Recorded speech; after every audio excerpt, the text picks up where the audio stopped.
안녕하세요. 사연을 부탁해입니다. 오늘의 사연을 소개하겠습니다. 크리스마스가 다가오니 문득 장모님에게 더욱 감사한 마음이 들어 이렇게 글을 보내봅니다. 저는 현재 장모님과 함께 살고 있습니다. 결혼할 당시 가진 것이 하나도 없었기에 처가살이를 시작했던 것이 지금까지 같이 살고 있습니다. 그런 저를 보며 사람들이 대단하다고 하는데 그런 말을 들을 때마다 제 마음이 영 편치가 않습니다. 얼핏 보기에는 마치 제가 장모님을 모시고 사는 것처럼 보이겠지만 사실은 전혀 그런 게 아니니까요. 그럼 지금부터 제 인생 이야기를 한번 해보겠습니다. 어느 날 퇴근하기 위해 급히 준비를 하는데 옆자리 회사 동료가 제게 "송대리, 오늘 치맥 어때? 우리 딱 한 잔만 하고 가자. 우리 아내 오늘 처갓집 가서 난 오늘 자유야 라며 한껏 들뜬 표정으로 말했어요. 미안해. 나 빨리 가봐야 해. 아까 통화해보니 우리 장모님이 딸기가 드시고 싶대. 그래서 빨리 들어가 봐야 해. 진짜 미안해. 다음에 같이 마시자 라고 말을 한 뒤 제가 급히 책상을 정리하고 있었어요. 송대리, 저기 말이야. 한번 잘 알아봐 라며 갑자기 동료가 저를 빤히 바라봤어요. 알아보긴 뭘 알아봐. 혹시 말이야, 나라에서 주는 효자상? 그런 거 없나 잘 알아보라고. 나는 살다 장모님한테 자네처럼 잘하는 사람은 처음 본다. 나는 우리 부모님한테도 그렇게 못해. 근데 아픈 장모님 병수발까지 다 하고. 송대리는 진짜 대단한 사람이야 라고 동료가 말을 했는데 도저히 이해할 수 없다는 그런 표정이었어요. 그런 동료를 보며 진짜 미안해. 나 빨리 들어가 봐야 해. 우리 장모님이 나 오기만을 기다리고 계시거든. 그리고 자네도 이런 날은 부모님께 전화라도 한 통 드리고 그래. 맨날 술만 퍼마실 생각하지 말고. 그럼 난 간다.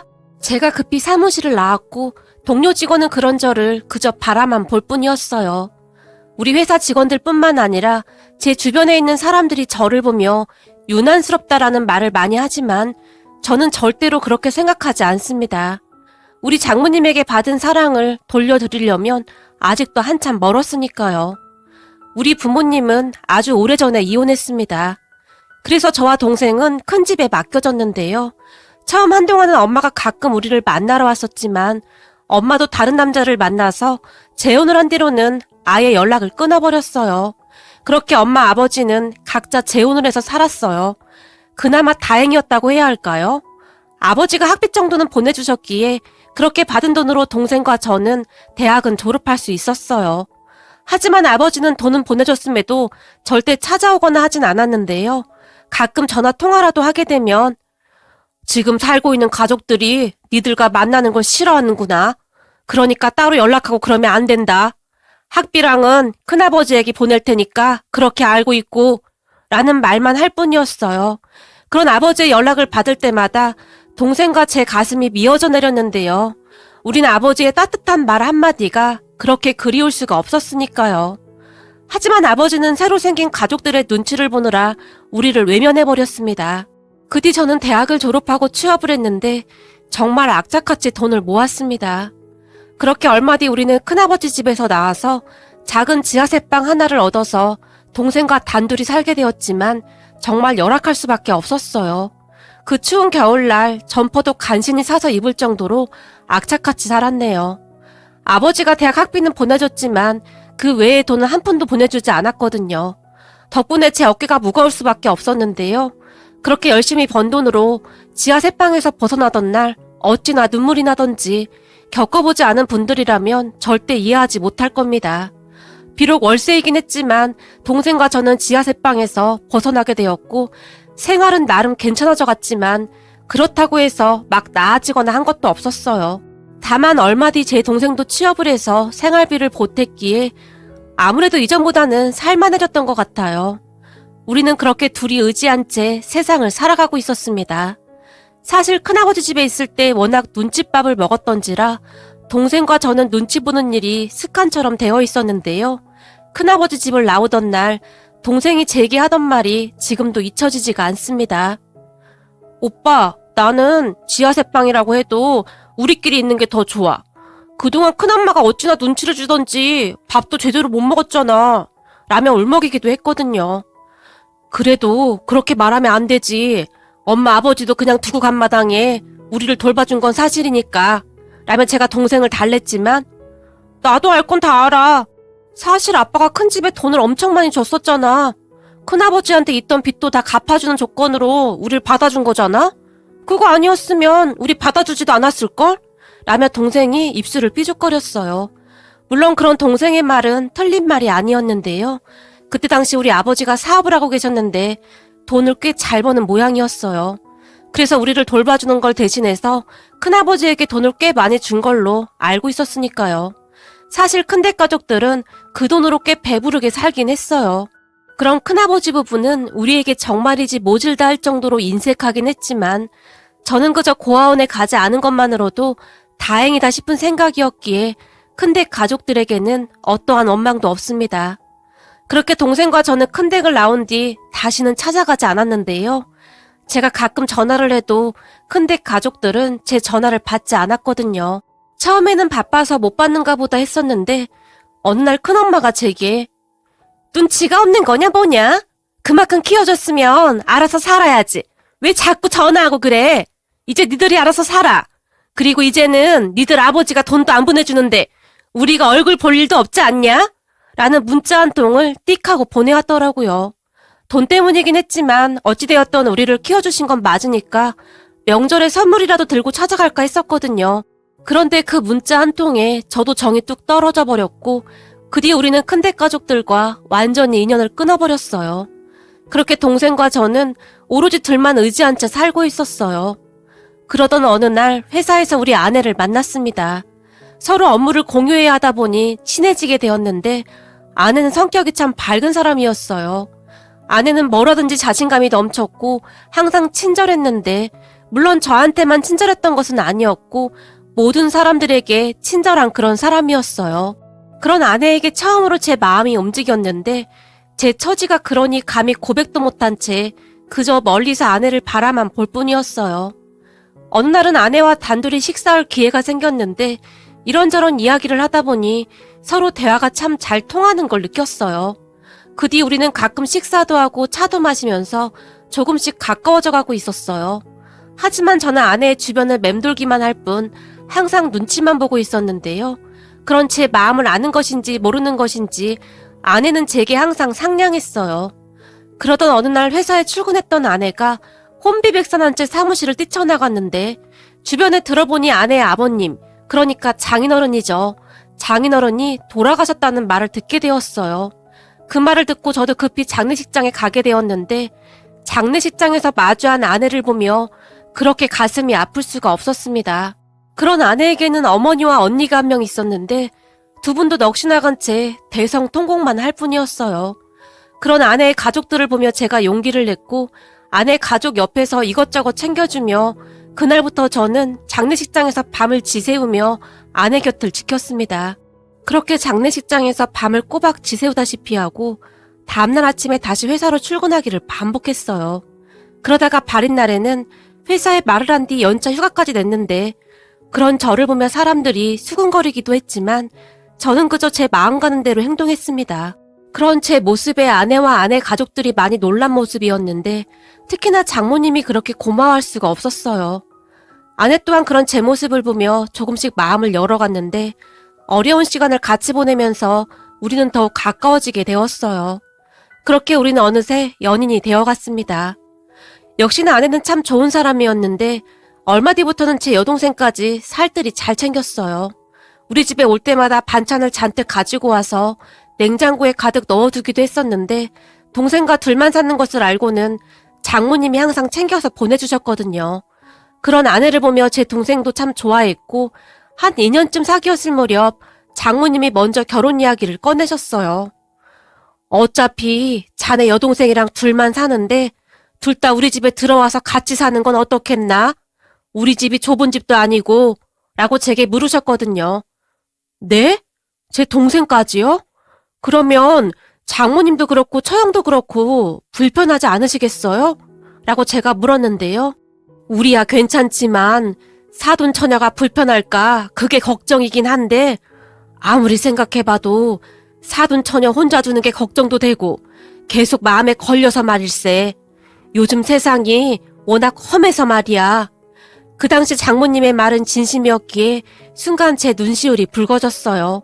지금껏 살면서 우리를 그렇게 걱정해준 사람이 아무도 없었기에 장모님의 말 한마디가 제게는 크게 와닿았거든요. 그럼 제가 동생한테 한번 물어보겠습니다. 그리고 말씀이라도 그렇게 해주셔서 정말 감사합니다. 라며 제가 장모님을 바라봤어요. 고맙긴 뭐가 고마워. 이제 가족인데 당연한 거지. 장모님이 오히려 저를 나무라기도 했어요. 그렇게 집에 돌아간 저는 동생에게 장모님의 이야기를 전달했고 동생이 잠시 고민하는 듯 했는데요. 아마도 큰댁에서 워낙 눈칫밥을 먹고 살았던지라 선뜻 내키지 않는 듯 했어요. 그런 동생에게 네가 내키지 않으면 어쩔 수 없는 건데 너도 알다시피 너 혼자 두고 가면 오빠도 마음이 편하지 않을 것 같아. 그러니까 잘 생각해봐. 라는 말을 해줬고 며칠 동안 고민만 하던 동생이 용기를 내어 저와 함께 가겠다고 했어요. 그 뒤 결혼을 하고 우리는 처갓집으로 들어갔어요. 물론 동생과 함께 말이죠.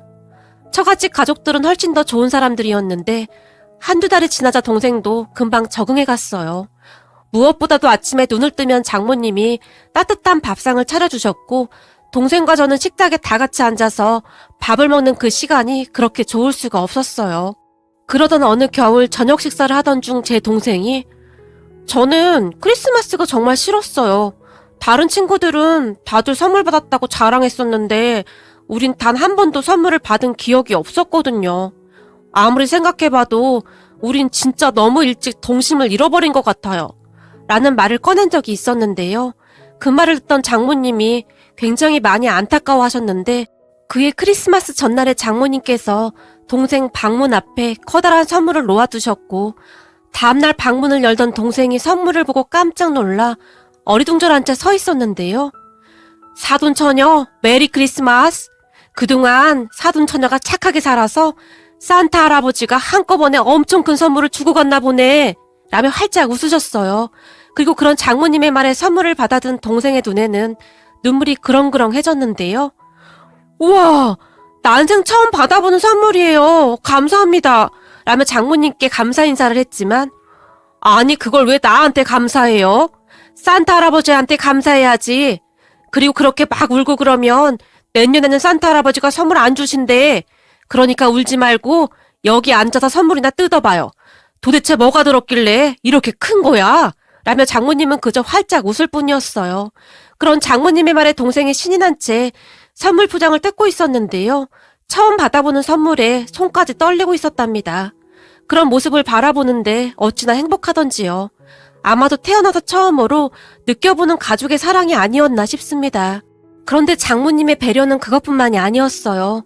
우리 집에 가끔 장모님의 형제분들이 오셔서 식사를 하곤 하셨는데 어느 날은 이모님 한 분이 동생과 저를 보며 갑자기 이래서 엄마가 있어야 하는 거야. 둘 다 얼굴이 항상 어두침침하잖아? 라며 비꼬듯이 말했어요. 그 말을 듣던 장모님이 그 엄마가 여기 있잖아. 내가 엄마인데 그게 무슨 말이야? 라고 말씀하시며 이모님을 노려보기도 했어요. 그리고는 그분들이 다 돌아가시고 난 뒤에 제 동생을 보며 내가 엄마니까 앞으로 어디 가서 기죽을 필요 없어요. 알겠죠? 라는 말을 할 뿐이었어요. 장모님은 항상 그렇게 든든하게 우리 옆을 지켜주셨어요. 시간이 지나 제 동생이 결혼을 할 때도 장모님은 마치 딸 시집 보내듯이 이것저것 다 준비해 주시며 눈물까지 글썽이셨는데요. 제 동생과 같이 온 제부를 보며 우리 사돈 처녀는 내 딸이나 마찬가지예요. 그러니까 우리 사돈 처녀 눈에 눈물 나게 하면 절대로 안 됩니다. 항상 서로 아끼면서 잘 살아줘요. 라는 말을 하기도 했어요. 그 뒤 동생과 제부는 결혼해서 잘 살고 있었고 서로 자주 왕래하며 행복한 시간을 보내고 있었어요. 그런데 그런 우리 집에 청천벽력 같은 일이 일어났습니다. 어느 날부터 장모님께서 식사도 잘 못 드시고 살도 많이 빠지셨어요. 그런 장모님이 걱정이 되어 병원에 모시고 가서 정밀 검사를 해봤더니 글쎄나 의사가 암이라고 하는 게 아니겠습니까? 그래도 그나마 다행이었던 게 초기에 발견되어서 치료가 가능했는데요. 아무래도 연세가 있으시다 보니 항암 치료부터 해서 모든 것이 더 힘들 수밖에 없었어요. 그랬기에 온 가족이 장모님 건강을 신경 쓰고 있었고요. 그렇게 그날 저는 장모님이 드시고 싶다던 딸기를 사서 집으로 들어갔는데 집에 제 동생이 와 있었어요. 송서방이 한 발 늦었구만. 사돈 처녀가 딸기 벌써 사왔어. 라며 장모님이 활짝 웃으셨어요. 그런 동생을 보며 넌 언제 왔어? 제가 물었고 지나가던 길에 잠깐 들렀지. 마트에 갔더니 딸기가 너무 신선하더라고. 사돈 어르신이 딸기 엄청 좋아하시잖아. 그래서 잠깐 들렀어. 라며 미소 짓다가는 다시 동생의 장모님께 사돈 어르신 맛이 어땠어요? 괜찮았어요? 라고 물었어요. 아주 맛있었어. 하루 종일 입맛이 없어서 뭘 먹지를 못했는데 딸기를 몇 개나 먹었는지 몰라. 딸기가 아주 신선하고 달아. 근데 집에서 여기까지 오려면 한참 걸리는데 고생했겠네. 장모님이 제 동생을 걱정스레 바라봤어요. 아니에요. 저는 하나도 안 힘들어요.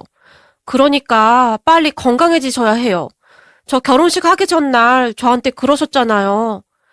이제 여기가 친정이니까 언제든지 찾아와. 내가 항상 여기서 기다리고 있을 테니까. 라며 제 손을 잡아주셨잖아요. 누군가가 저를 기다려준다는 그 말이 제게는 얼마나 큰 힘이 되는지 아세요?